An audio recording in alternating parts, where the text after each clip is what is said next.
So, hello, everybody. It is me, Demetra K, and I am sitting here with Donovan, the recovering Democrat, also known as the IE Informer, and it is his birthday, a grand 75 years old. Doesn't he look wonderful? Yeah, I think so too. So, anyway, you guys see at the bottom of the screen, I have a cash app for Donovan. If you guys would please bless our dear brother as he sits here with us every Sunday, Tuesday, and now twice on Tuesdays to help bring us his wealth of knowledge. And so I'll be a great appreciation for Donovan. Anyway, it is the Demetra K Show, where we promote Black love, knowledge, and understanding of all things that go on in the Black community to make us an even better people, with the emphasis on even, because we are great people, but we can always strive to do better. Uh, Today is our second time here. The first time you guys saw us was the podcast, which was not live.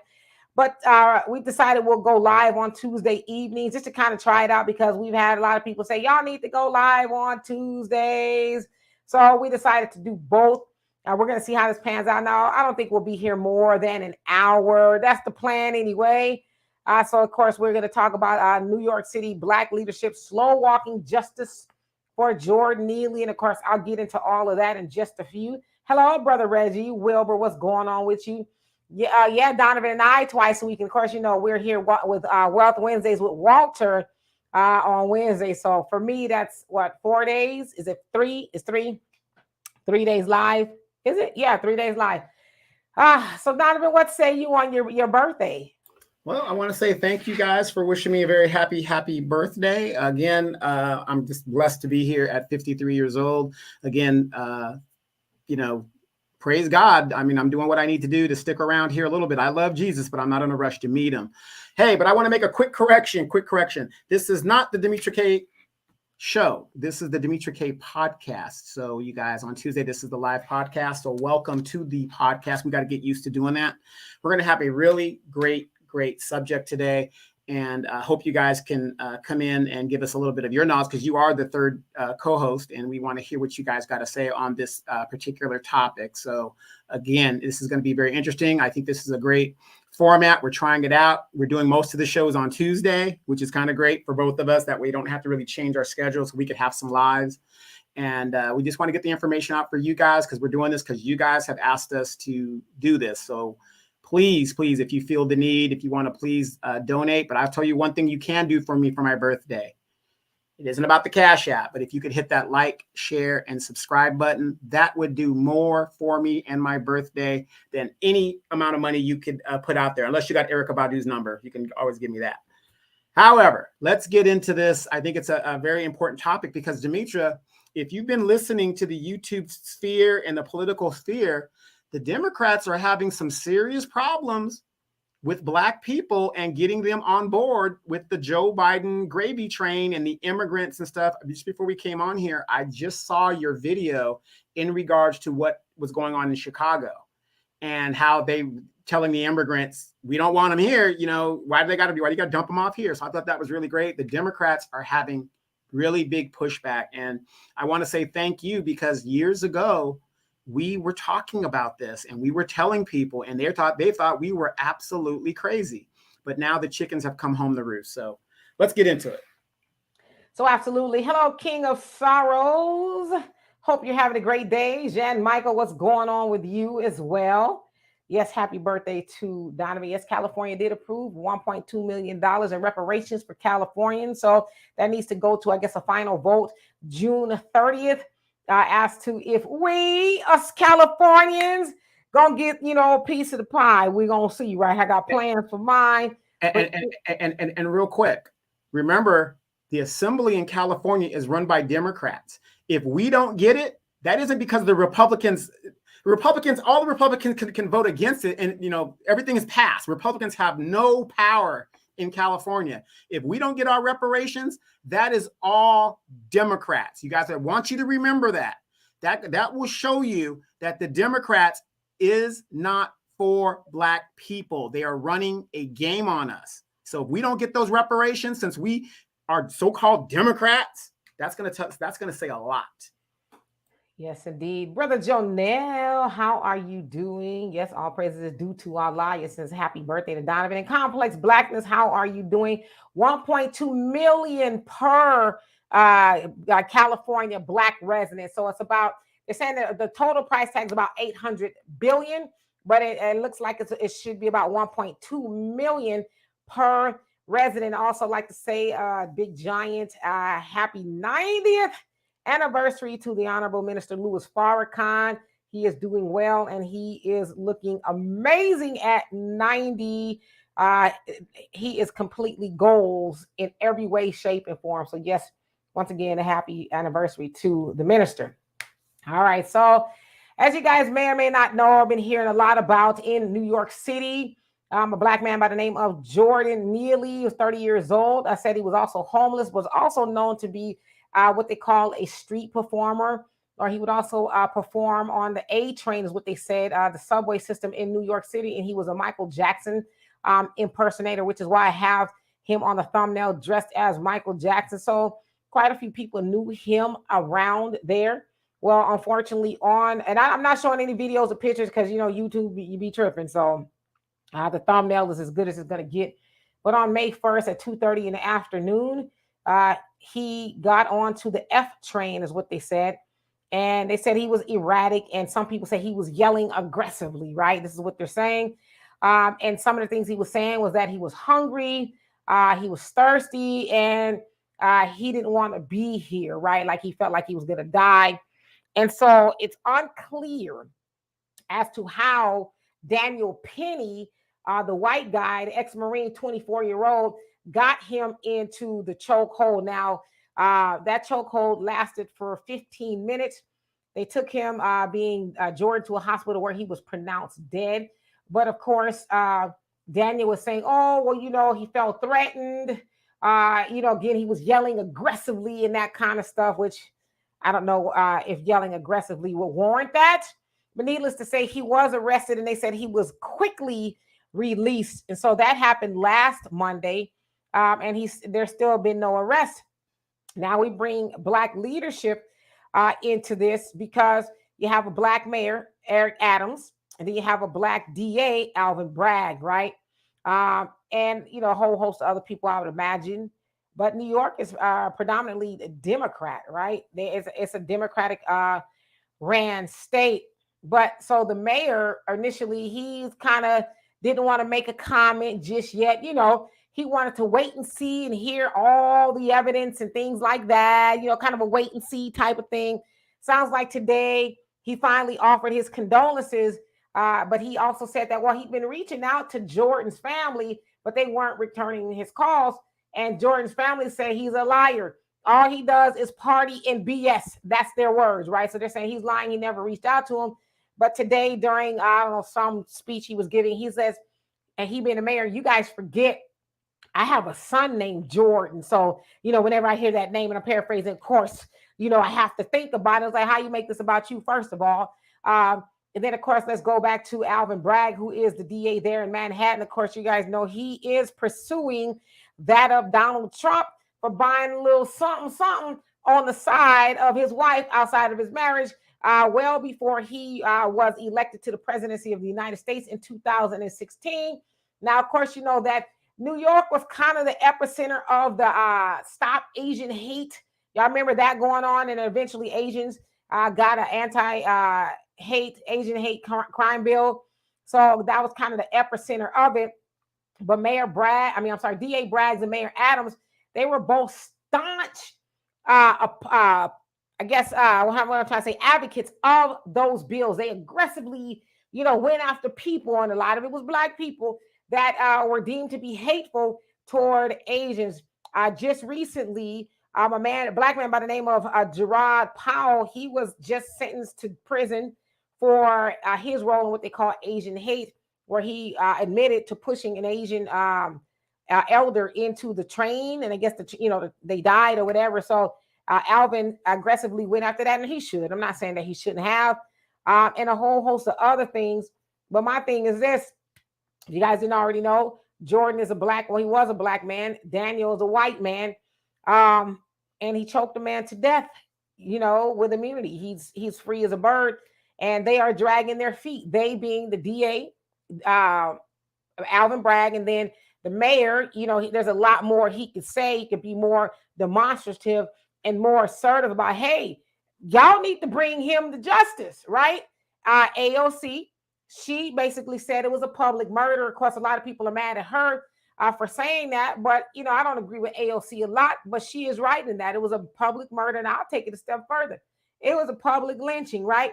Now imagine if that had been an Asian that was on that train floor, or a white person or a Hispanic person, and the aggressor, let's call it what it is, murderer, was the ones that had him in the chokehold. They wouldn't have let him go. They would have been right in Rikers Island right now, waiting a trial, right, or a grand jury. So that's what they're also saying too, that the DA there, he can choose to arrest and then try to have fashion a grand jury, or he can take it straight to the grand jury, to get an indictment and all of that. Either way, the police department and the DA, they're all saying, well, we're kind of trying to see all what happened. But a lot of people are saying that they haven't really showed any interest in actively pursuing Daniel Penny for, I'm going to call it again, murdering that of Jordan. And the other thing too is, you guys might remember Khalif Browder. Y'all remember Khalif Browder, 16-year-old there in New York, who was accused of stealing a backpack. And he sat in Rikers Island as a child from the 2010 to 2013 without even going to court, right? He never even saw the inside of a court. And while he was in Rikers Island, he was beaten and a whole host of other things that, children experience being in such a heinous place, if you will. Eventually, Khalif was let out after never going to trial, never, even being formally charged or, any of that kind of stuff. And unfortunately, he took his own life. So I brought up Khalif because he went to jail for allegedly stealing a backpack, and it came out that he didn't even steal the backpack, right? But he sat there 3 years for a backpack, and you got a white man on the loose after choking a man to death in front of, well, from what we now is the whole world has seen it, and definitely those people on the subway. And I mean, it's just, it's sanctioned murder is what it is. I mean, nobody, really saw a big deal. And there's a lot of protesting going on, I should say that, from people of all walks of life. Yesterday, they blocked the subway trains, and they were saying no justice, no peace. Nobody is, the trains are not passing. And we want justice. We will disrupt. A lot of people have gone to jail and things like that, protesting. So, I would say this, and I don't live in New York City, but for those of you guys who do live there, y'all need to, because both of those seats are elected positions, the DA and the mayor. Y'all really need to think long and hard about that. If people who look like you will not get you justice, or your people justice, what are they good for? Donovan? Yeah, well, you said a lot, but the thing is, for the last recently, up until Obama has taken office, the Democrats, because we've been in this country a very, very long time. A lot of us were raised, and our parents tell us how to operate within this country. In the time of Obama, who we were hoodwinked and bamboozled to think that, well, there's somebody that looks like us, we're going to get justice and we're going to get these things. From the rise of Obama, there has been more Black specific incidences toward Black people and outright racism to tap Black people down. And we had a Black president in there that refused to do anything about it. That's just a fact. He looked like us, but didn't do anything for us. We didn't get a bill. We didn't get anything. Oh, it is a known fact. There is a program called Mockingbird. It's a CIA operative thing that was started back in the 60s and 70s, to where the press in the United States, there's only 6 major press units out there that have basically co-opted the narrative to make people think a certain way in regards to propaganda, especially toward Black people. So having known that we have this propaganda that is going on, especially against Black people, how many examples are we going to need to know that we are out here by ourselves? There is nobody coming to help us. This man is getting choked out. The one brother, remember a few years ago, the brother that was running away from the cops, I believe it was in South Carolina, he got shot in the back. You didn't hear Jimbo Clyburn or any of the CBC even coming to defend this black man. It's the CBC and all these so-called black leaders. You had a black president. You got a black vice president, so-called. You've got congressmen and all of these people, cabinet members, police chiefs, all of this stuff. Why is everything getting worse? And it's getting worse for black people. So now what they've done is they've weaponized the press to propagate against you, to let a white man murder somebody basically on camera, and he's walking around free. How does that work in America? When you kill somebody, regardless if it was an accident or not, you're still charged, be it homicide or what's the other one? Manslaughter. You're charged with something. But notice how they're letting these white guys get away with it. They're getting away with it. A woman shoots a man for having an air freshener. She does 2 years in prison, and then now she's out. I mean, what's it going to take with this reparations thing that's coming out? The Democratic Party, this is what we're trying to wake you guys up and see. We're not saying the Republican Party is better, but the Democratic Party, especially when it comes to this reparations vote, somebody said it in the chat. Beverly White said it. This is going to show you who the Democrats really are. If that reparations thing does not pass here in California, that shows you what a lot of us have been telling you for years about the Democratic Party. They don't give a damn about you. We've got black women leading the homeless thing. 50% of all homeless in the United States is black people in general. And yet they still want you to vote for them and say, well, you know, we're better than the Republicans. Are they? Are they really? It is sad because white supremacy is on the march. They're just doing it in a form to where they've got people in positions that's going to protect their interests. You got insurrectionists in the military. They tell us if we pick up a gun and we go against our own people, they are legalized to shoot us in the field for cowardice. If you do not want to fight, they can shoot you in the field. But only in America can you try to overturn your government and you get 2-3 years of legalese and trials. In most countries, when you make that attempt, you're lined up against the wall. There is no trial. You're just shot. You either be successful or you're going to pay the consequences. It's sad. But again, you and I have seen it for a while, Demetra. It's no surprise to me that they are out here to kill black people outright and get away with it. It's that cut and dry. Yeah. So there was 2 other people holding Jordan Neely. I didn't realize that one of them was black. Maybe he was the one that was on the other side. But yeah, they also need to be brought up on charges. They do, because it doesn't sound like he was harming anybody physically. I mean, last time I checked, it wasn't a crime to be yelling and hollering in Black America, regardless of what you say. You said that, you know, I want to be clear in what you said here, because I don't want to misquote you, but you said he was tripping, so he got choked out.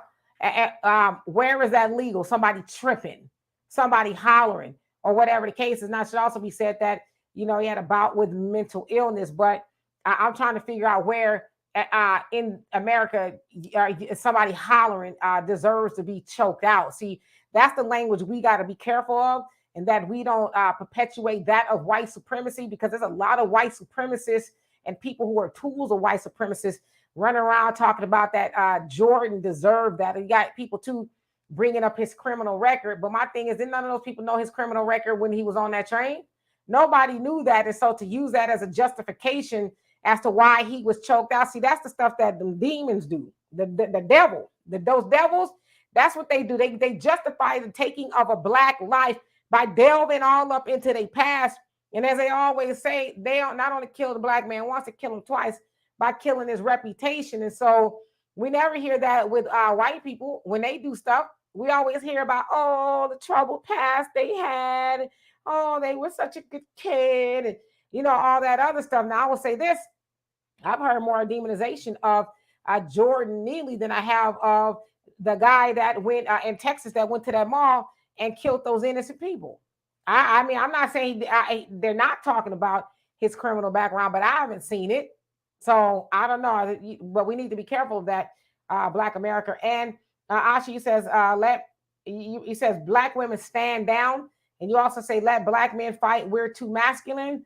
Well, it's supposed to be the job of Black men. They're supposed to be the ones out there handling, whatever that needs to be handled. But unfortunately, in the last couple of years, there has been a lot of Black women on the front line rallying for that of Black men who have been murdered or whatever the case is. But that was never our job in the first place. And that's not even on being nothing mean. It's just out of order, right? And let's see here. Where'd I go? Did I get all the way to the okay, Easy, how are you doing? I did get to the bottom. Easy, how you doing today? And Shiloh says, and how you doing, by the way, says, I think about this. If the judicial system can justify the open on-camera murder of a homeless Black people, the next step is murdering Black people openly, regardless of class. Wake up. And see, this is the other thing people need to realize is white people, they do have that vigilantism about them, right? Especially when it comes to Black people. They feel like it is up to them to subjugate Black people and get us in place, right? Even up to murder. We've seen it with Ahmaud Arbery. We didn't see it, but we heard about it with Emmett Till, Trayvon Martin, and the list goes on and on and on about white people just out of nowhere. Really, even a 16-year-old kid that got shot by the old, devil, for ringing the dog on the wrong doorbell. He felt like it was his job to just shoot the kid. Not once, but, open the door and shot him again. Thank God he survived, but they think that's their duty, right? I'll just neutralize the threat. I'm going to neutralize the threat. And then, the police is going to let them get it. They know that. They know that they have, or they will at least get the benefit of a doubt of immunity, right? Because like if it was one of us and one of them came to the door, I don't think it'll be the first thing to come in our mind. Well, let me go on and just shoot now, ask questions later. My homie, the police officer, gonna come. I'm gonna explain and listen. Oh, I thought, because it took them a while to pick that devil up too, that shot that 16-year-old, but they know that, right? They think that they deputize themselves, if you will, to do what they're doing to Black people, which is why we as Black people need a protection bill specifically that addresses Black people. Democrats are in control, so to speak, now, especially in places like New York. And Joe Biden is in the White House because of Black people. Where is our bill? We hear about something like this every other day. Why aren't we protected class of people? I'll tell y'all why after Donovan. Well, what I was going to say is this, that doctrine that you're talking of that white people use, have you guys noticed it was used recently about 20 years ago? It's called the George Bush Doctrine. You have no weapons of mass destruction. You have no basic capability to attack me, but yet I feel you're going to attack. And that's the doctrine that George Bush used to go into Iraq. I feel you're going to attack me, so I'm going to attack you first. Preemptive strike. Preemptive, yeah, a preemptive type thing. Yeah. And that's what they use, and that's what white people use. And then you have other things that they use to justify what they're doing. How many of you guys remember the guy that was, oh, Your Honor? And it was a great, if you're a lawyer, it was a great strategy that anybody with any common sense said should not have worked, but it did. The kid that was too rich to understand what he was doing. How many guys remember that? Now, if they use the kid that was too rich, why isn't it this kid come from the ghetto and he's too poor to understand what he's doing? White supremacy at its finest. And it's just sad. And you've got Black people that will constantly defend what Master tells them to defend. Just like you did that report about the Chicago guy. The mayor's not even in the seat yet. And he's saying, well, he's trying to straddle the fence. And it's just ridiculous. And, if you could elaborate on that, I would really, really love to hear that again, because they don't want these people in here. The very Black people barely get any support from the government, and you're going to slam bam these people into the Black neighborhood rather than putting them into the Hispanic neighborhood. Tell us a little bit about that, Demetria, because for those that didn't see your video yet. It's hot here, y'all. Today it's weird, but anyway, yeah. So don't let me forget that King of Sorrows. He says, "Isn't the chokehold illegal in New York? It has been since 1993, but of course we know that it has been used a lot since then. Especially you cited Eric Garner. That is a perfect case. He was selling Lucy cigarettes, and Daniel Pantaleo. That was the name of. I think that was the name. Daniel Pantaleo, the name of the officer. That basically is still a free man. Choked Eric to death, and that was an illegal move. In fact, it's illegal in I think most places in the United States. And so, yeah, the cops aren't supposed to do it, but here is this man who was an ex-Marine, some guy on the subway. He's allowed to do it, and he's at home right now eating, dinner as if he didn't just kill watching a black the man. show right now, eating Doritos. Yeah, as if he didn't kill a black man wholesale, So yeah, you're absolutely right. So as far as what's going on in Chicago, of course, they are being the Democrats. Well, actually, I should say this: Chicago and Illinois, they're getting an influx of immigrants because there's an influx of immigrants coming in, and so a lot of Republican states are like, well, we're gonna bust them to the Democrat states because y'all the ones that's rallying for these open borders. So Chicago is getting a lot of them, and so what they're wanting to do is move them into the black neighborhood. So the South Side of Chicago, South Shore, I believe it's called. They want to use an abandoned high school, I think it is, and do it all up and house them there. And the black residents are like, no, y'all can't do that. First of all, y'all been promising us, and that Mayor Lightfoot said that they would get a youth center. And they're like, we're still waiting on that, but y'all don't have funds to help us. But y'all got all these funds to help them. So there's like, nah, an 11-year-old boy got up to speak, and he was like, why y'all can't put him in a Hispanic neighborhood? Because Lori Lightfoot also tried to do that to them. I think it's Woodlawn is the name of the area. They tried to do that to them then. So black people are like, nah, enough. The Democrats, we help y'all get where you are, but see, that's our fault. It's our fault as black people. We keep putting them in office and they help everybody else. And we can't simply get our black leadership to go and at least arrest Daniel Penny and then sort out the chips, right? He's walking free. They did it, but then they let him go. They won't bring him up on charges. So those are our black leadership sitting on their hands, wanting to appease white supremacy. So we need to send a message to them. That's what I would think. And Shiloh says Daniel Penny is not the law and the only went on press tour to taint and sway the pending jury in this direction. And you're absolutely right. Also, via his lawyer, he said he didn't mean to do it. Now I'm thinking you choking a man for 15 minutes. You think that's normal? You're an ex-Marine, so I'm sure you know something about, taking That's exactly where I was going to go. Yeah. Because when you are trained, they specifically tell you what the parameters are in the actions that you do. Now, I was in the Air Force, so we didn't really do a lot of killing or nothing like that. We lived in hotels, and you know how the Air Force goes. But when you're talking about the Army and the Marine Corps, these people are trained to kill with their hands, with whatever they need to do. That's why, a lot of people don't know this. When you see a Marine, especially a Marine, you'll notice that if you look at their belts might have different colors. One might be tan, one might be black, one might be like a dark green or whatever. That is a martial arts designation to what level they are in the skill of their hand combating skills. So that Marine knew holding somebody for 15 minutes, everybody knows the person is, rendered unconscious within seconds of you initially putting that type of hold on him. So that was outright murder. And then he wouldn't release it? But then again, you see how they use your thing to authority? Oh, he was a Marine. I'm a military person too. So that, that's like, I kind of feel for it, but right is right, wrong is wrong. But see how they're pulling on your heartstrings like, oh, he's a veteran, whatever. Murder is murder. It doesn't matter. Now, absolutely. Hello, D. Griffin. How you doing? He says whatever bill they come out with, they will still, it's unfortunate, but they need to do something, right? The Asians, and I'm not saying that there wasn't hate exacted upon them. There was, Donald Trump started that with the virus, and he named it the Kong flu and, the China virus and all that other stuff. And some of that came along with it, but they went through it, a couple of months, and bam, they got an anti-Asian hate crime bill.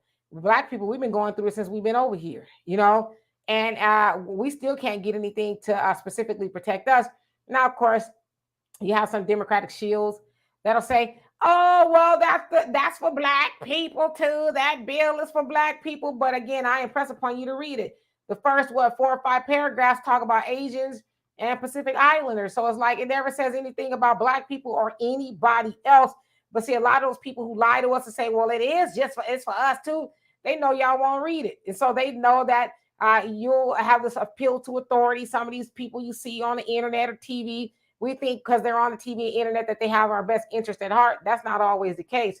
But we need our own bill, at least to get the party started. And of course, they say, well, have this anti-lynching act, the Emmett Till anti-lynching act. But, lynching is already Capital One, and is that just for us or is that for everybody? You know what I mean? We need something to say, protect black people, black Americans, African Americans, or however they want to phrase it that way. It makes it known that it's not for minorities, people of color, and everybody else. It's for black people. And have you guys noticed that whenever they talk about reparations, all of these people that we opened the door for to come here, the first thing that they say is, well, what about Asians? What about Mexicans? What about Hispanics? What about this, that? We're not talking about you guys right now. We're specifically talking about black people. But notice when they get their numbers up, they're the first ones against us getting anything. But our leadership is the first to talk about, oh, let's do for them and let's do. We are always helping everybody else out. And I'm so thankful that people are waking up and seeing that we have to help ourselves and hold these servants that we elect accountable to what we need and what we need to get. So if somebody comes up to you and talking about what about, we're not talking about that right now. This is about reparations for blacks, ADOS blacks, period. Lineage blacks. That's what we're talking about right now. Yes, homeless is an issue. Yes, this person's an issue. Yes, Haitians are an issue. Immigrants and all this, we could do all that all day. But right now, to solve a problem, you got to solve one problem at a time. Don't let anybody get up in your face talking about what aboutism. We're talking about what black people need in this country. And we've been putting ourselves behind everybody else for hundreds of years. So now we have to start putting ourselves first. And if you got a elected servant that is not getting with the program, y'all need to get together and get that person up out of there and get you somebody in there that's going to be unapologetic to get you the resources that you need. Yes, indeed. And Brother Jonell, I did hear about Daniel Penny not being on the level himself, but of course they'll tell us all about the black victim and all the things that he was doing wrong before he was taken out of here, right? And somebody said that we haven't seen the picture of the guy that did the shooting in Allen, Allen, Texas, at the mall. I haven't seen an official picture because I haven't really been looking, but I saw the gruesome picture of him taken out, if you will. Wasn't a good sight to see. And for I don't like going on Twitter because everything flies on Twitter. Like I've seen a lot of images of some of the people without the blur on them, and I'm like, why would y'all put that on here? People's children and stuff. They said it was a family of 4. They went to the mall. They exchanged the little boy's birthday clothes because I guess he got some clothes for his birthday. And the mom, the dad, and his little brother, was taken out of here. So one moment he had a family, and the next he did not. So it's like, I think we need to have a little bit of compassion for some of the things that we put on the internet. Only Pamela's way, how you doing? If I didn't already, you say we have no friends and they're old nothing. I totally agree with you. Complex Blackness, she says, I saw your face, Demetra, on that even in pro-gun states that black men being accosted are never armed, getting held up by white women and men. These brothers don't even have a bean blower on them. Yeah, but somehow they justify it. Well, I thought, right? Or I was scared, or they looked like, or they were aggressively yelling. Like I can aggressively yell. It might be annoying, but is that against the law? I mean, it might be a noise ordinance, but is that does it warrant the whole? Because I'm sure that's what his lawyers would try to invoke, the castle doctrine, stand your ground. I was standing my ground. It's like because somebody was yelling at you. Somebody's yelling at you, but again, I keep wanting to draw this back to the Black leadership, and I'm going to say misleadership, not in just in New York, but it's everywhere. They don't see Black life themselves being valuable because they get a lot of money to look the other way. They get a lot of money to go to the churches and to everywhere else Black people congregate and say, oh, well, I'm going to help. I'm going to do this. And then they get in there and be like, I don't know you, Negro. And then when it comes time to get back up in there, they go, singing the praises. Ralph Warnock was a good example. And I think Black people is really starting to wake up because Herschel Walker came within striking distance, and he should have, if Raphael Warnock was a better candidate. But again, what did he do for Black people specifically? He needed Black people to get back in office, and Black people put it back in there. I don't know what Ralph is doing because I'm not in Georgia, but I ain't heard nothing else from him. Like nothing at all. Heard, Jim Clyburn, who was one of the oldest dudes in Congress. He got caught up in something. I haven't really looked into it, but Black leadership everywhere. They fail Black people. And for some reason, we won't wake up. We just keep on voting them in. And we do it on the premise of, well, it's better than a Republican. What about, I cannot stand a Negro that every time you bring in a Democrat to the carpet, they want to talk about, oh, well, what about the Republicans? Nobody's Republican here. I'm nonpartisan. We have said time and time again, we know Republicans don't mean Black people any good either, but the Republicans don't come begging for Black votes the way the Democrats do, and they get our votes. So, yeah, they should be held accountable for lying. They should have to do something for us. Hey, you know what's going to be funny now that we're in the election cycle? Watch Mr. Obama and Mrs. Obama be rolled out to the Black communities to bring y'all out and, to be all cool with it. See, the problem in our politics is this, Demetra, our parents, okay, they had their own, they grew up in their own communities. They grew up with their own shops, their own clothes. But somewhere along the line, what they wanted was to be recognized. I want a white person just to recognize me as a human being. I want a white person to let me shop with them. Let me, take a shit next to them on the toilet. I want to be viewed as being seen. I just want to be seen. That's what they fought for. They didn't fight for human rights. They just fought for recognition. And if you talk to a lot of them to this very day, as they see their grandchildren and their great-grandchildren being choked out and killed, what is the first thing they say? Well, we gonna pray on it, the good old white man. When we get to heaven, the good Lord, the sweet Lord is gonna justify everything. But guess what? For all we know, when we go to the upper room, some of us are going to the lower room, when we go up there, now, I'm not a Bible thumper, but some of you guys that do know the Bible, am I correct, Demetra? Does God, describing God in heaven, doesn't he have angels that all they ever do is just praise him? I mean, for centuries now, they've just been doing it for thousands of years. Because, God is a vain God. That's why he doesn't want any other God around him or, us to worship anything else. So think about this. If he has angels, all they do is praise him and whatever. What makes you think that when we leave this reality and we go to heaven, we might be in the cotton fields up there picking cotton for the rest of our days? So we got to make our heaven here. We got to make our stand here. We got to make it better for the next generation here. But if you talk to our parents, they're going to tell you, because they got the jobs, they got the opportunities that had never happened before, everything is good. And that is why when these baby boomers are dying, the kids don't know how to pay the taxes. The kids don't know how to do this. And it goes right back to the white man, because the generation is so selfish with the knowledge. But all they ever wanted was to be recognized and accepted into white society. The new generation, we ain't all up on that, because we see what that has done for us. She said, Black men too busy trying to go overseas and create broken homes over there. Oh, Lord. Well, I want to say this. That's not all Black men. In fact, I think only, they say 20 to 30% of Americans have passports. So somebody lying, okay? All these people saying they passport bros ain't really passport bros, because, as I said, it ain't that many people that got a passport. So I It don't costs a know. lot of money to travel. So trust me, if you ain't going overseas, like, you know, these people, Mexico is not overseas. I'm sorry. Canada is not overseas. I'm sorry. That's part of the, you know, the continent.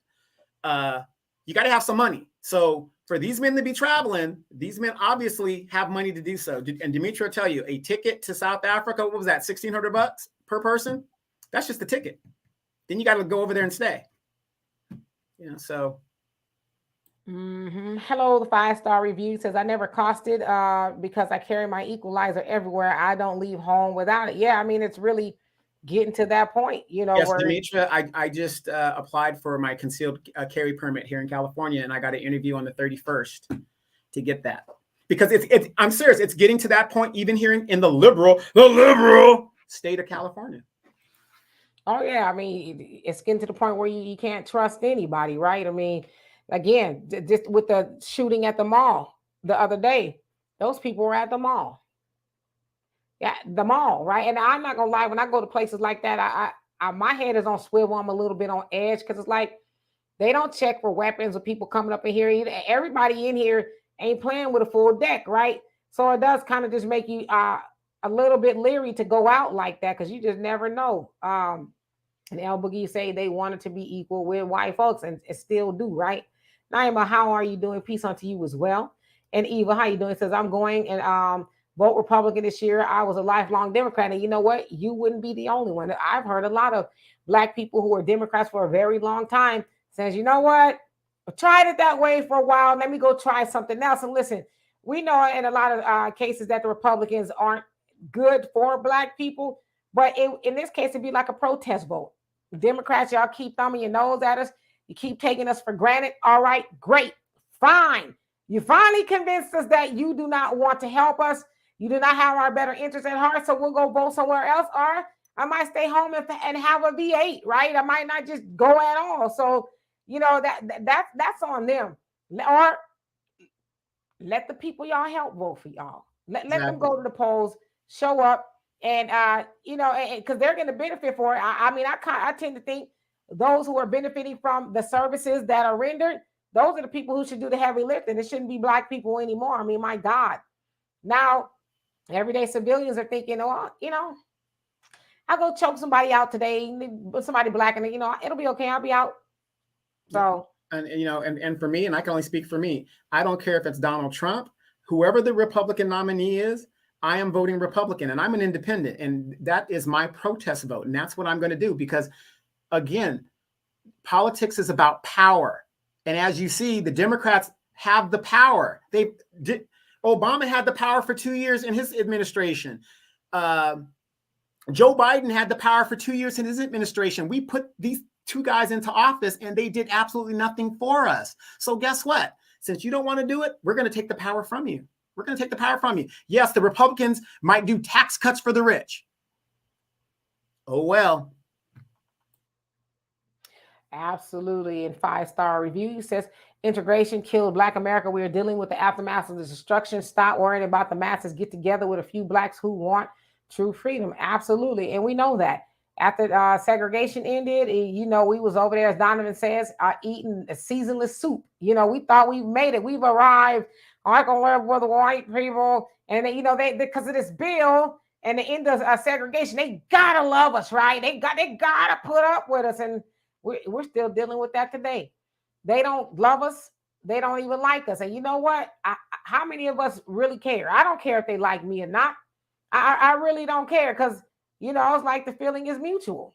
To be honest with you, like, because a lot of times we put a lot of value on what they think about us. Like, I can't stand to hear a Negro talking about, well, that's why white people don't like us now. Because they see, you know, some Black people. It's like, do you really think white people didn't like us because they saw somebody twerking or somebody stealing something out the grocery store? You think that's why white people they got don't a bonnet on their head? Yeah, they didn't like us when they would, you know, brought us through the horrible institution of slavery. That I don't think you love anybody doing that to them. So what I'm saying is, a lot of times we put a lot of value on what they think, right? Oh, they're like they're the standard. It's like if you really knew your history, you wouldn't be thinking they was the standard. All the things that they've done to Black people and people all over the world and still doing, and we still consider them the standard. Like we think that, as they said, white is right, black get back, and all the other slave-minded things that we used to say our ancestors anyway. And some people still operate in that same realm. Uh, Dorothy said, I'm a baby boomer and I was outnumbered by those who wanted to blend in. Yeah, they thought white was right. Like, are you kidding me? I'm out of here, right? And Only Panels Wade says, sure ain't caring about none of that hand holding with the oppressor. Brother Jonell says, the Herschel Walkers are an example of the black product that has been produced for these political positions. It's cloak and dagger or Trojan horse. We keep falling for these Trojan horses in politics. Do nothing for us but looking black instead of us doing for self. America 365 is teaching black people we must awaken, separate, and war to establish our own on all levels. We must have some of this earth that we can call our own. Absolutely. And that's what the black message to the black man in America in the back of the Final Call newspaper, what the black man wants, right? In America, it's all there, and land is a part of that. And Jean Michael says, a lot of money to travel back and forth. Yes, indeed. And Brother Reddy says, them dudes are short-term visa bros. Yeah, they going over there for 4 days or whatever, spending the money they got and coming back and then saving up to go back and do it all over again. But, unknown. How are you doing? It says, hi, guys. This is Alan Guillory. I heard the news about Gary. Do you have any info? Not a whole lot at this moment. Sounds like they're still in the process of planning the services. That's all I really know. But I'm sure there'll be some information. In fact, the family, so Jalen, his daughter, is going to be sending me some stuff, and she's asked me to put together a flyer and just some information to kind of put out there. So once I get that, then you guys will be abreast of everything is going on. So it's just a matter of time. But yes, RIP to Gary Monroe. Great loss for the city of Houston and Texas, in general, and a lot of other places. So Michael says, Donovan, do you know any good restaurants in Venice Beach? Okay, so you're answering that in the well, no, I'm not. The person that you would ask would be Demetra. She used to live down on Venice Beach every Sunday. Demetra will know what to do. But I know what's that, Bubblegum Shrimp?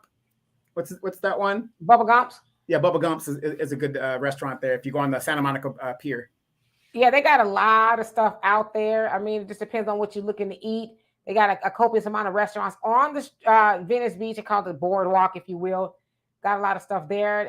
And they got a lot of other restaurants around there. So it's just Los Angeles, or anything you want to eat, they have it. Vegan, non-vegan, you name it, they have it. So you will not starve there. Manrico, how you doing? He says, I'm not sure about the passport part, but we definitely should travel as much as everyone else, perhaps more so. Yeah, a lot of people don't travel as much as they should, and you should get out and see the world. Because you should, right? A lot of people only learn about the world from what everybody else tells them or watching TV or something like that. Mm-hmm. But oftentimes you got to get out there and go see for yourself, right? We went to Africa, we were told a whole bunch of stuff, to be afraid.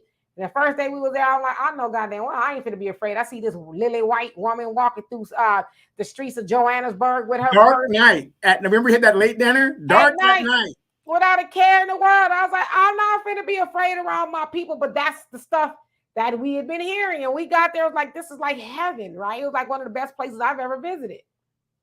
So, let's see here. 5-star, you say, facts, I don't go to malls at all. You don't catch me out in public. Yeah, it's just a scary place to be. Eva, you say, Black people really don't want that. It's was more the city leaders. My mama says she didn't need all that. Yeah. And you know why they were paid to do that? They being the leaders, because it's like, all right, it's the same thing like with the New Deal, right? When FDR was trying to run for office, he needed Black support, right? Because he didn't really have it. And his wife, Eleanor, was like, well, you need these Black people on board. So they made it seem like, well, we're including Black people in the New Deal and they get these benefits and these programs, but it's because they need us. And the same thing is kind of true for civil rights. We can't really have Black people really getting strong together. Let's bring them into the fold. And we see what happened. It broke up our neighborhoods, our community, and all of that. And we haven't been the same since. Now, of course, there was a lot of I don't know if it was more racism, but definitely Jim Crow. But we were better together. And look at us now. We can't even, get together and have a peanut gallery, Well, I mean, we just can't. So that was all by design as well. Yeah, and think about this too. When we talk about traveling is probably the best education you will get once you get out of this system of the United States education system. I'm going to tell you my outlook on life, because I was raised overseas.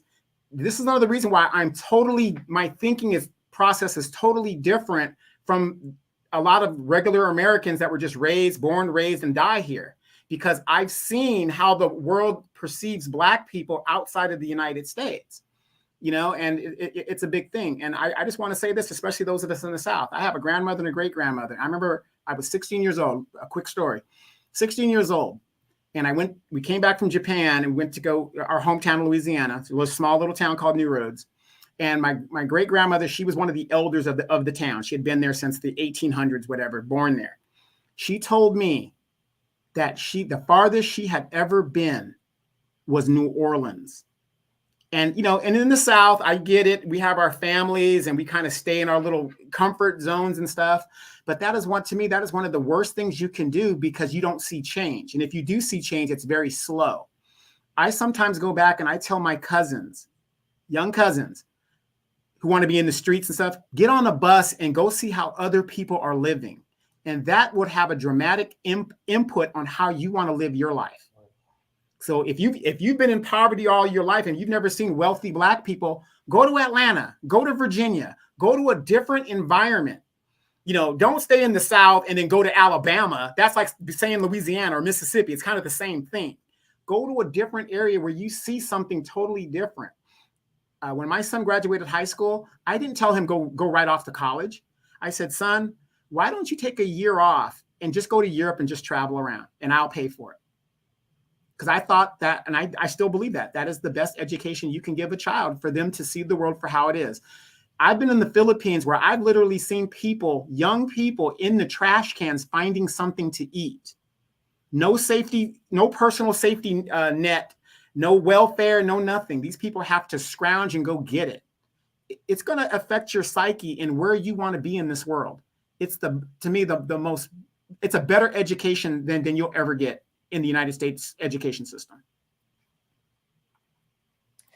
Absolutely. And Unknown, I saw Unknown made a comment. Let me see. Go back. He says the show ain't the same without my dog, 5-star. Yes. I just kind of want to make a clarification. Donovan and I have not been on a war zone. It's probably been a year or two. It's been a while. Of course, I would go on there. Gary would ask me every once in a while, and I would go on there, whatever. But it's not going to be the same. But I just want to say that this is obviously a different show than a war zone, and it always has been a different show. Because I know a lot of times people think, that Donovan and I came about because of the war zone. Now, Donovan and I have been doing this for a very long time. In the studios of Donovan's garage, and right before the pandemic hit, we were going to a studio that Donovan paid for a whole year in San Bernardino, and they had the cameraman and everything. I think we only got to do it a couple of times. The pandemic hit, and don't you know that man died? Hector died. He got the virus and died or whatever. But needless to say, I say all that to say, Donovan and I were already doing this, and we were just an addition to the war zone. So I hope that helps. But yes, RIP to him. It's a big void. And for somebody to, that was not afraid to tell it like it is. So I hear you though. I hear you. Okay, so let's see here. Where did I leave off? Yeah, Dorothy, it's a trip. And Ebony, how you doing? It says in other countries you don't work, you don't eat. Yeah. My sister-in-law is Panamanian, and she says, we don't have no social programs over there. She said, if somebody loses their job, you got to, make some plates and go knock on some doors. It's not like you can go to a building and say, listen, I need some money, I need some food stamps or whatever. They're like, to tell you, You better make it do what it do is people buy some plates from you. And she said that's what they did. They went and sold plates, food or whatever, door to door, see if somebody needed some services or whatever. But there's like we have to hustle in a lot of these countries. And so when she came over here, she's like, shoot, these people got it good. We don't even have nothing like this, to help us. But again, we got to be careful of who we vote for. I know a lot of people, especially our people, we think the Democrats are the party of the people, the Black people's party. How many of our relatives have told us, oh, well, your grandmama and your mama and your great grandmama and granddaddy, all them voted Democrat, and you got to vote Democrat too. And if you ask them, all right, why do I got to vote Democrat? That's just the way it is. We've always voted Democrat. And it's like, you've always voted Democrat, and what have you gotten? Well, it's better than the Republicans because, the Republicans, they're going to have us back on the plantation. So this is like Black people too. We've been given these talking points as well. It's like we rattle them off like it's nothing, right? Somebody say something about not voting for the Democrats and tell you automatically 500 reasons not to vote for the Republicans. And you say, well, did I say vote for the Republicans? Or is that your automatic go-to? So we got to also, we talk about this a lot, get in a position to be able to educate some of these older people. Y'all know what I mean? I say older. I'm talking about these baby boomers, and hell, some of the silent generation is still running around here too. And I'm not saying they shouldn't be, but we got to get good at educating them and say, did you know? And a lot of times they're going to say, oh, I didn't. So my mom was a big Maxine Waters supporter. And once I gave her the facts on Maxine and asked my mom to back up her facts, she couldn't do it. Now my mom is a believer. She's like, oh, wow, I didn't know that. I didn't know that, respectfully. But remember during the 2020 election and that one lady, she had her kids vote and she was like, I told you to vote, not to vote Trump. And the kid voted something different and she just went off on him in the car. And that's the type of attitude that we have. Damn you, you better vote Democrat. We threaten our kids. And then they vote, and the kid was like, well, Mom, why would I vote for these people? And they don't do anything for me. But she didn't care what he had to say or what he was going to get out of the deal. Voting is a transactional thing. I vote for you. Remember back in the old days? I'll put 2 chickens in every pot if you give me your vote. It's transactional. But we've gotten so slick, and the Democratic Party is so slick. I think about this all the time.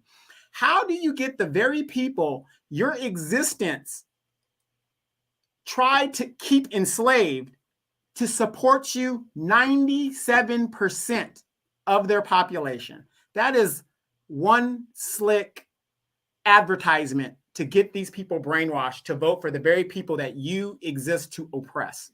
It's amazing. Yep, 5-star review. You're absolutely right. You say facts from 1865 until around 1937. Black Americans voted for the Republican Party. FDR got our leaders to thump for the Democrats. We have been slowly destroyed ever since. Yeah. And that was because we were doing so bad off. You guys remember that was at the tail end, or still kind of in the Great Depression. White people had it bad, but Black people had it really bad, right? White people got the jobs first. They got all the resources first. And so at first, FDR didn't want nothing to do with Black people. Wouldn't have him in the White House. I think it was Booker T. Washington. He wouldn't invite him to the White House. And his wife was like, nah, you got to start taking pictures with some of these Negroes. You need to start being a little bit more friendly, because remember, Black people, specifically Black men, can always vote from 1870. Black women, of course, along with other women, got the right to vote eventually during the suffrage movement and all of that. But it was always a thing of voters' rights. So I say all that to say we could vote. We were just suppressed, right? But for those of us who were not suppressed back then, FDR needed those votes. And so that's when he started to, schmooze up the Black people, acting like he liked us. And, that's how he stayed in office for so long, of course, before the term limits. But yeah, we have not been the same ever since. And we've been from that point there thinking that the Democrats are the friends of Black people. And I'll be honest with you, that's probably the last real significant thing, you want to call it that they did for Black people was back then in 1930s, right? So, and you got to remember, when did the Great Migration happen? From people from the South to the North. That happened around in the 1930s. Why? World War II was on the horizon. White men were going off to fight. They needed men to fill these factories and build these planes, bombs, and all this other stuff. And that was opportunities for Black people, because if you look at the history of World War II, They didn't want Negroes with guns and stuff like that. They didn't want the black people to fight until it became a necessity for us to fight. Absolutely. So, black people have always been used, right? We've been used, as my dad say all the time, we are to be of use, not to be used, right? People, you're supposed to be able to help and assist and all that. But when you don't return the favor, you're just using people. Okay, thank you, Negroes. We'll do till we need you again. Y'all know 2024 is coming up. We're going to need y'all to stroll to the polls. We're going to need y'all to roll on the polls. We're going to need y'all to break out your electric slide. We're going to need y'all to go with James Clyburn to the fish fries. And, we need y'all then, right? No voting, no bucking. Yeah, we're going to need y'all to do all of that stuff. Just hold on, wait for it. Mm-hmm. And I was listening to Neely Fuller Jr. Yesterday, and he pointed out that black people, unfortunately, when you see us in the media or anywhere else, we're always dancing, entertaining, and twerking. And what did he say? We are, oh gosh, he says terrorists, tacky, and terrorist, tacky. I forget the other T. But nevertheless, they weren't good. And he says that's what we do, right? And so it's the same thing. They'll call on us when those time comes, and we'll show up, clucking and tapping and well, remember, the election's coming up. You Negroes need to come and save democracy. You did it last time. We can't let Trump get back up in here. You got to save democracy. And sure enough, black women will go and the black man will go, and it's up to say, and we save democracy. And then what do we get for it? Not a damn, like what the 5-star used to say, not a damn thing. Not a goddamn thing. You know what I mean? And real history. Since we're talking history, 1950, Eisenhower administration. How many of you guys know Eisenhower's mother was a mulatto? So here you have another black president that did nothing, absolutely nothing for his people. He didn't even want to send the armed officers and the army to protect the Little Rock Nine. They had to kick him to do that. But that's what I'm saying. The talented 10th and all this, the bourgeoisie, once they get to a certain aspect, they don't want to do anything for their own people. And to me, that's a crime within itself. And it's really sad that the history books in the United States do not teach that Eisenhower was a black man. A lot of people do not know that. If your mother is a mulatto, what is a mulatto, Demetra? Somebody who is basically mixed with black and white. And if you have a mulatto mother in this country, your birth certificate should say you are classified as a black person. The most respected general and okay president was a black man, and yet we have our kids thinking Barack Obama was the first black president. Oh, I'm sorry, Bill Clinton was the first black president because he got his whacker tackered, whatever.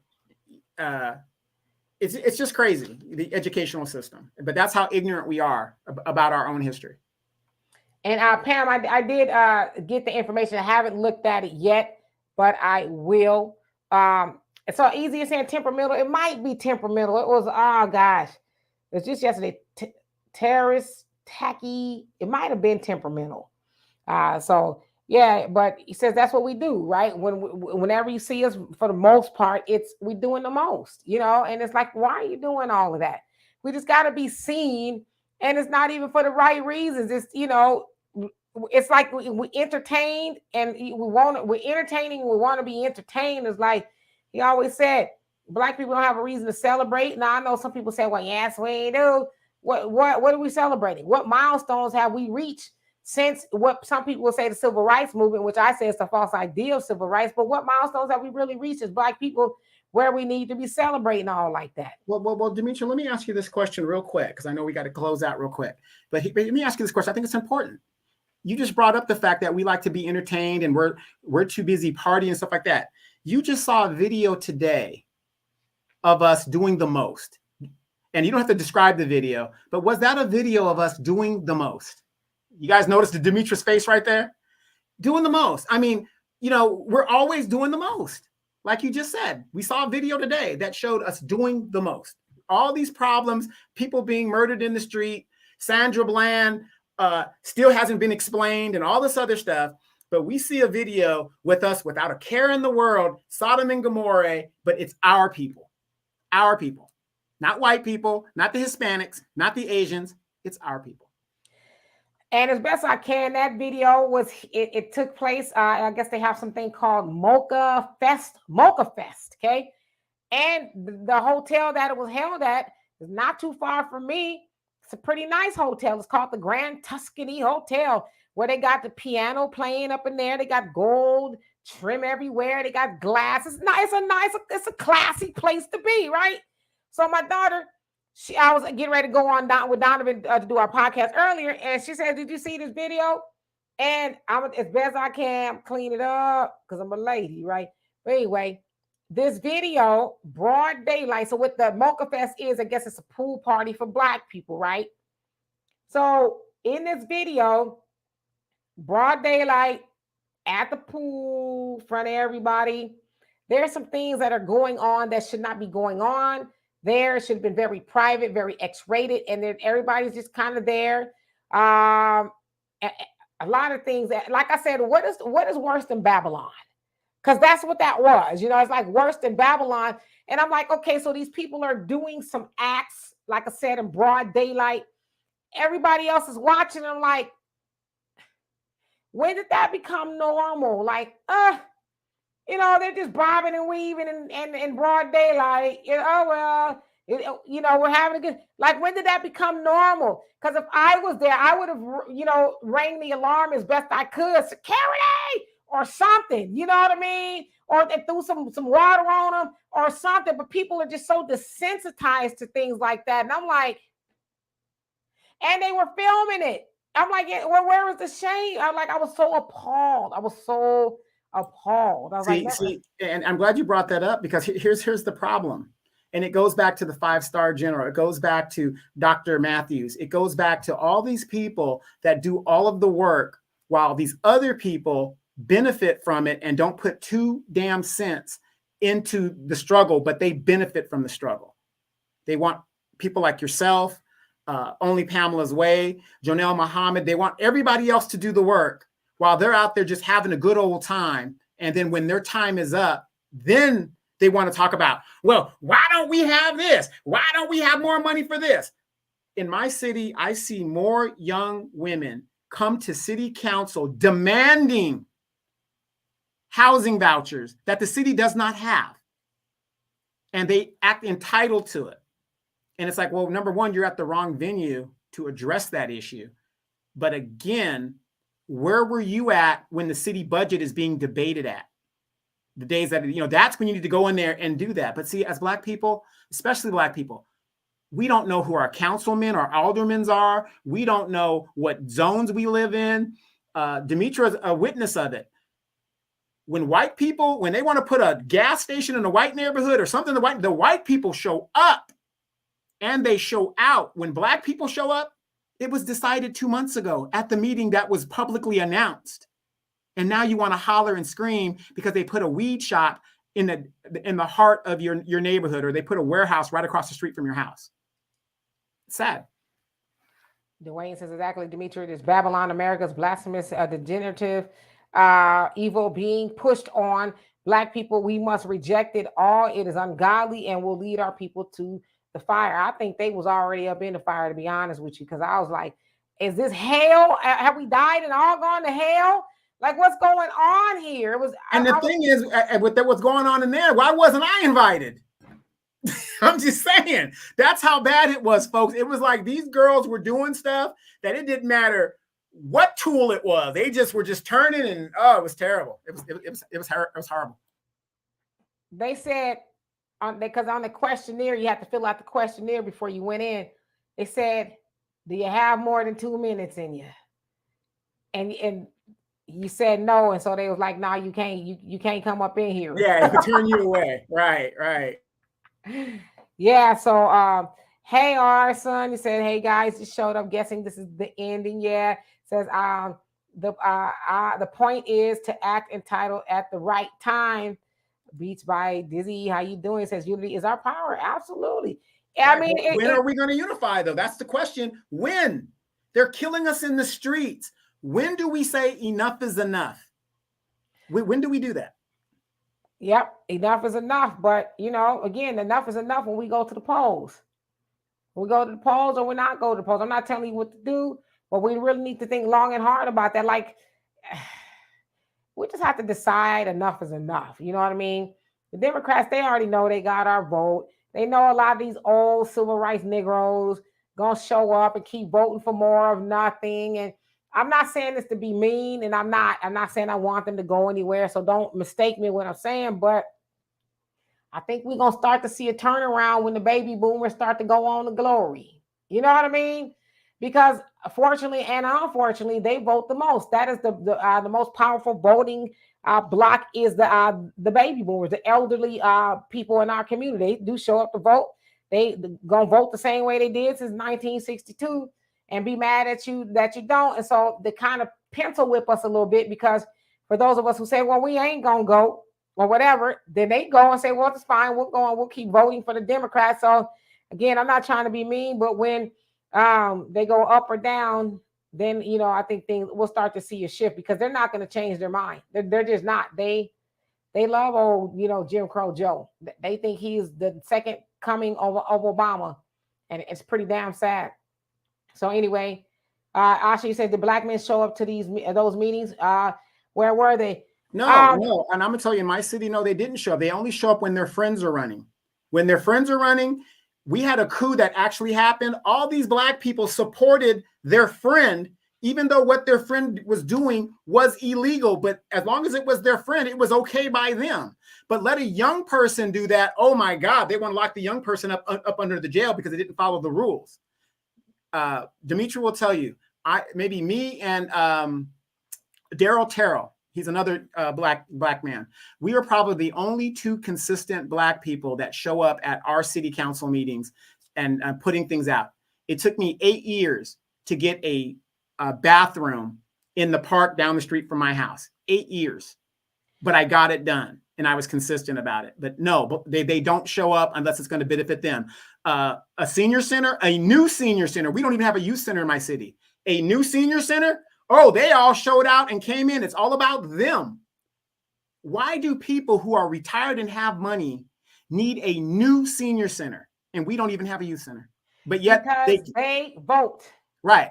But they complain about the roving gangs of youth vandalizing the city. Make it make sense. Yeah, they vote. That's why they vote. And the city council meetings I've been to, I've seen predominantly, I've seen more black women than I've seen black men. I would just say that's my experience. I have seen it, but unfortunately, it is more of a reactive thing than a proactive, right? Black people, and it's just my opinion. I'm not saying it's true all the time, but the times that I've gone, I've seen black people be reactive. Like Donovan said, y'all built that weed shop. We got enough weed shops in there. And the city council to plan it, because it's really planning committee, but the city council got to okay it. They're like, well, it's already done. But when white people hear that one nail has been brought to go build a pawn shop, they don't even want 99-cent stores in their neighborhood. But when they hear that might be a thing, oh, they show up in droves, and they don't say, please don't. They have I wish you would build something like that in our neighborhood. You'll be out of here. You'll be out of here faster than you can think about it. Like, so that's their attitude. But us, we're like, oh, please, why? We don't need another one. No, we got to be gangster just like them. We wish you would. Do it and see, right? They don't fear black people at all. They don't even fear that if they can give, which I heard, Joe Biden gave you Vladimir Zelensky more money. I heard he gave him like $1.2 billion more dollars. So they know that we won't. What are we going to do? We're not going to hold them responsible for giving the Afghans, the Ukrainians, everybody else money and resources while black people talking about, well, damn, can we just get a acre? What about a mule? They know we're not going to do nothing, but they can keep thumbing their nose at us and, slapping their behinds at us. And they know we're not going to do nothing. We'll just take it, right? And then they'll say, well, I'm not going to do just anything for black people now. And guess what?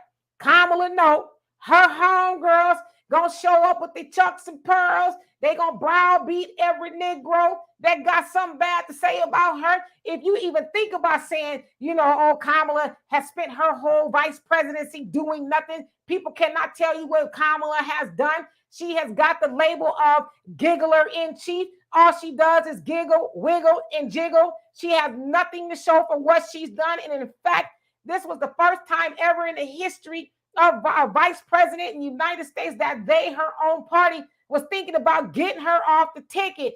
But see, the problem that they had with that, because they knew that Kamala was not going to do anything, they used her to get black people. The only reason why they can't get rid of Kamala, because they know a lot of black people will be upset, and they don't want to put another negress in her place. Kamala is a one and done as far as black women. I know some people say she's not black, but they think she's black, all right? Kamala will be the last black woman to hold that office. And so now they got to figure out, which is why they're bringing all these other people over here, how to get around that. But of course, we know that Joe Biden has Kamala back on the ticket because they know we're going to show up in droves to get people put to the polls. You got your Ricky Smileys, you got your Roland Martins, you got all these Negroes that's going to get on the airwaves and dupe black people once again. So, you know, we can continue to fall for it, or we can say enough. No. I have to disagree with you. We've got Ketanji Brown on the Supreme Court right now. You know, she's going to change all the lives and stuff, Demetra. So what you talking about, woman? Ketanji Brown Jackson, to me, first of all, she doesn't benefit from a majority. She's in the minority on the Supreme Court. And her being the first black woman, blah, blah, blah, or whatever, on the Supreme Court, that don't do nothing for us. That's a personal achievement for her. She got a hard road to hoe. And how did that work out for us with Clarence Thomas on the Supreme Court? He's worse than the white people on the Supreme Court. So when they sell that to us as justice, or y'all finally made it, no, we didn't, because Ketanji don't have the power to change nothing. In fact, Ketanji only interprets the law. She don't make the law. That's for Congress. So anything that Congress can agree on, or whatever the case is, they send it to the Supreme Court. And the Supreme Court, they say, well, yeah or no, or we're going to set a precedent. But she don't have no power to say, you know, I don't like that bill, I'm going to strike it down. She kind of does, but she can't do it by herself. Well, no, I think she's in charge of the Third Circuit. So that's her area that she kind of strikes things down if it comes up to the Supreme Court. So that's the kind of power she does have. I have to do a little bit more research. I didn't know that they have other jurisdictions. No, like the lower appellate courts, like each judge has an area that they're in charge of. I think she's in charge of like the third area, whatever the deal is. So like if there's something that wants to go to the Supreme Court, it goes through her in that area, and she says hey or nay if the Supreme Court's going to see that case. I mean, I have to take your word for it. But we also know that less than 10% of the cases that go to the Supreme Court every year get heard. So it's a crapshoot, really. No, it's not. Jennifer Lewis says she's going to change things. Ketanji Brown. Wait, let me get a hand clap. Ketanji Brown's going to do all this. So you mean to tell me Jennifer Lewis was lying to us? The black mother of Hollywood needs to do just that. Go to Hollywood and play make-believe. Stay out of serious stuff. I can't take her serious, and I don't never want her to do another Negro spiritual musical. Never no more, okay? Not for Kamala, not for Ketanji, not for nobody, okay? Jennifer, please, okay? But anyway, y'all, we're going to get out of here. We don't mean to be here that long on a Tuesday, but we will be back here Wednesday with Walter. I'm sure it'll be interesting. As y'all know, Walter has a very different approach to a lot of things. I'm surprised I'm still on here, the way he is very direct. So we love and appreciate y'all again. Y'all want to bless Donovan for his birthday, as he is so deserving. There is his cash out there. I'm sure he would love and appreciate that. As I said earlier, I don't mind the type that rolls, but I prefer the type that folds, okay? And real quick, Dewan Gray says, and I like this quote, Ketanji Brown doesn't know what a woman is and has a daughter that's as insane as you can get. Of course, I love the taste of that. You know, just really quick, she's appeasing the Democrats, because the Democrats are all about that trans rights stuff, right? But we're kind of seeing how that pans out. I'll give y'all a story. In Riverside, where I'm from, Donovan's at, as a high school king. I think it was like an adult high school or something like that. But anyway, it's like a continuation school. There was a trans woman. So it used to be a man, but it's a woman. It's saying it's a woman anyway. he wanted to go into the women's bathroom and the girls' locker room rather, and they were like, "No, you can't come up in here," right? So I don't know. I'm not gonna show you video because it's very brutal, and he's beating the crap out of these girls because they don't want him to go into the locker room. The security couldn't stop him. The teachers couldn't stop him. I mean, because he's saying he's a girl now. He's pummeling these girls. Finally, young brother, and big up to him, he stepped in and, but he was just running roughshod all over these girls on the premise that he's a woman, right? Because they wouldn't let him go into the locker room. And so, my young nephew actually was telling me about it. He's 14. And he was like, "Tia, did you hear about that?" I said, "No." I said, "But you know what, nephew? It's all fun and games until they start doing that kind of stuff. They start, beating the crap out of, girls and all that. They talking about, well, I identify as a woman." It's like, but you were biologically a man and you can harm some. You see what I'm saying? So that right there, because the whole Ketanji Brown thing is like, I don't know what a woman is. That's because her party is on that bullcocker. They don't want to ruffle the feathers of the trans community, and neither do I. But I think we need to make common sense. If I had a daughter in high school, I wouldn't want no man. I don't care what you got on, a wig, a skirt, whatever. I would not want you in the same locker room with my daughter either. Not saying you're gonna do something nefarious, but I would that I'm a proponent of this too. Give trans people their own sports league, their own locker rooms. Like, if you need to do that, great, but do not, because what happens is when you tell straight people you need to deal with it, the trans people, oh, you're wrong. It's like, well, as a straight person, do I have rights? What about me?